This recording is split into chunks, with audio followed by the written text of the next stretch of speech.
कौन आया, शेर आया के नारों की आवाज फिर से महाराष्ट्र में गूंजी। देखो देखो कौन आया, शेर आया के नारों की आवाज फिर से महाराष्ट्र में गूंजी। महाराष्ट्र में कुछ दिनों में अन्य जिला स्तर पे MIPC के अलावा नगर परिषद के चुनाव होने हैं। महाराष्ट्र चुनाव के मद्देनजर AIMIM भी अपना दमखम दिखाने इस चुनावी मैदान में हिस्सा ले रही है। AIMIM हैदराबाद से विधायक फ्लोर लीडर अकबरुद्दीन ओवैसी ने 2 जनसभा को संबोधित किया, जिसकी शुरुआत 24 नवंबर को जिला बीड से की गई। बीड में अकबरुद्दीन ओवैसी का जोर शोर से भव्य स्वागत किया गया। बीड की जनसभा में ओवैसी ने BJP, कांग्रेस, NCP, MNS को आड़े हाथों लिया।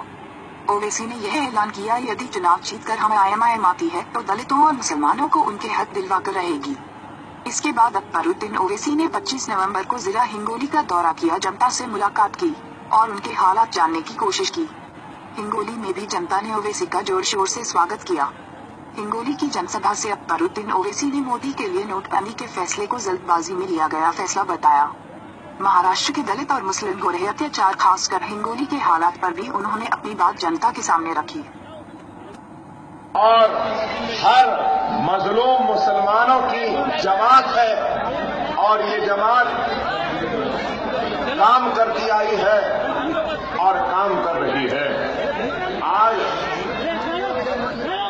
कई जमातें मजलिस इत्तेहाद मुस्लिमीन से न सिर्फ परेशान है, बल्कि मजलिस पर कई इल्जामात लगाते हैं कि इनकी वजह से आज सेक्युलर वोट तकसीम हो रहा है, या फिर इल्जाम लगाते हैं कि ये लोग आज वोटों की तकसीम के जिम्मेदार हैं।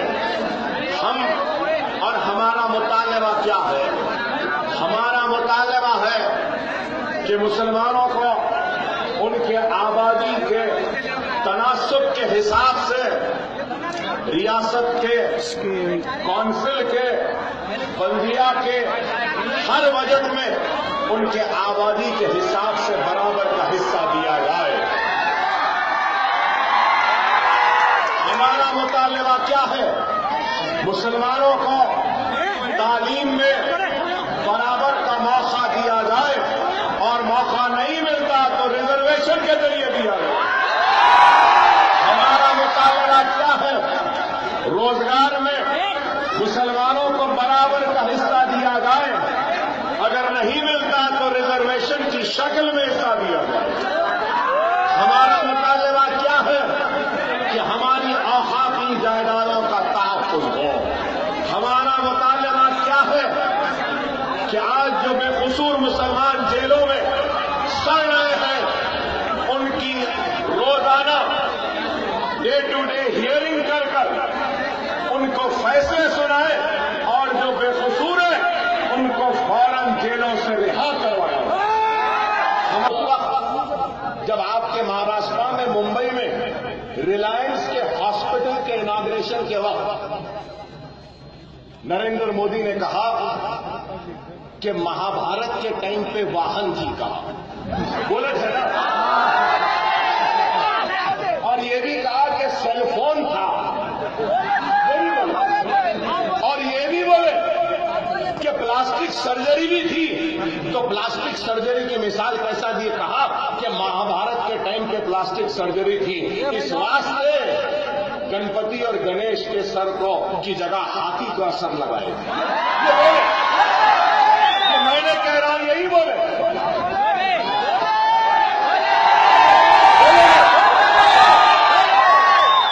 ये भी बोले स्टेम सेल भी था उस जमाने में। अब ऐसा बोलने वाला क्या करेगा मुल्क का, आप बताओ। 1000 रुपये, 500 रुपये बर्खास्त। जापान में हंस रहा है, हिंदुस्तान में रो रहा है। मुझे कोई मार देंगे, मेरी जान का खतरा है। मैंने इतना त्याग किया, परिवार छोड़ दिया, कहीं को छोड़ा बाबा, बीवी को छोड़ दिया, लाले मां घर में है, लाले। और एक चीज याद दिलाऊंगा, मैं ऐसा छोड़ दिया, क्या किया भाई। कोई निजाम सरकार का महल था, रॉयल्स गाड़ी थी, दौलत थी, क्या छोड़ा बाबा? चाय की केतली, चाय का डब्बा, चाय की केतली डब्बा छोड़ दिया, बड़ा त्याग दिया। अरे क्या था, क्या हो गया? जापान गए, रो रही, यहां आए हंस रही। मुझे एक गाना याद आता है, मेरे कॉलेज के दिनों में एक फिल्म था मशहूर, मुझे याद नहीं आ रहा, जब मैं स्कूल या कॉलेज में था तो एक गाना था कि हंसते हंसते रोना सीखो, रोते रोते हंसना सीखो।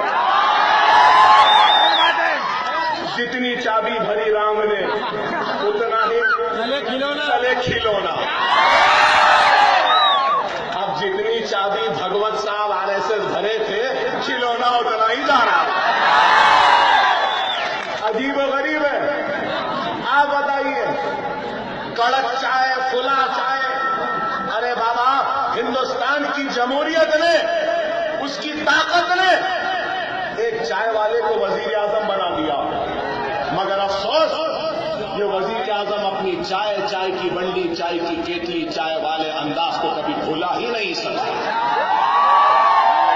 बात करता है तो चाय झलकती है,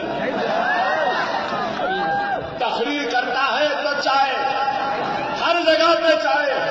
आपको मालूम, एक बादशाह और एक फकीर, बादशाह फकीर हो गया और एक फकीर बादशाह हो गया। एक बादशाह फकीर हो गया और एक फकीर बादशाह हो गया। बादशाह फकीर होने के बाद भी उसकी फकीरी में बादशाही नजर आती है। बादशाह फकीर हो जाए तो उसकी फकीरी में भी बादशाही नजर आती है। लेकिन एक फकीर जब बादशाह हो गया तो अफसोस, उसके बादशाही में भी फकीरी नजर आ गई।